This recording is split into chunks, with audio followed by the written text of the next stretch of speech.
I hope எல்லோரும் happy and ஹெல்த்தியாக இருப்பீங்கன்னு நம்புகிறேன். நெய்க்காரப்பட்டி பிஆர்ஜி ஸ்கூலில் வேளாண் திருவிழா மாதிரி கண்டக்ட் பண்ணியிருந்தாங்க. அதில் A to Z சகலமுமே இருந்துச்சு.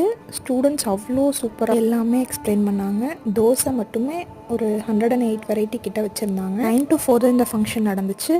அந்த டைம் ஃபுல்லாகவே ஸ்டூடெண்ட்ஸ் யாருமே டயர்ட் ஆகாமல் அவ்வளோ சூப்பராக எல்லாமே எக்ஸ்பிளைன் பண்ணாங்க. ஸ்கூல் ஸ்டூடெண்ட்ஸுக்கு இவ்வளோ நாலேஜ் அப்படி தான் இருந்துச்சு. தமிழில் ஆரம்பித்து சயின்டிஃபிக் ஈவெண்ட்ஸ் வரைக்கும் எல்லாமே ரொம்ப சூப்பராக பண்ணியிருந்தாங்க. இது இல்லாமல் தேன்கூடு வளர்ப்பு, நேச்சுரலான தேன்லாம் விற்றுட்டு இருந்தாங்க. கேஜிலேருந்து ஹையர் செகண்டரி வரைக்கும் எல்லாருமே ஒவ்வொரு ப்ராஜெக்ட் பண்ணியிருக்காங்க.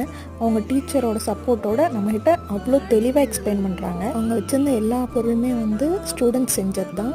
நேச்சுரல் சோப்பு, நேச்சுரல் டை அந்த மாதிரி எல்லாமே செஞ்சு சேல் பண்ணிகிட்டு இருந்தாங்க. நாங்களும் எங்களுக்கு பிடிச்ச 3 சோப் வாங்கிட்டு வந்துட்டோம். இப்போ தான் நம்ம வீடியோ ஃபஸ்ட் டைம் பார்க்குறீங்கன்னா சப்ஸ்கிரைப் பண்ணிக்கோங்க. Stay tune for part 2 video. Thank you.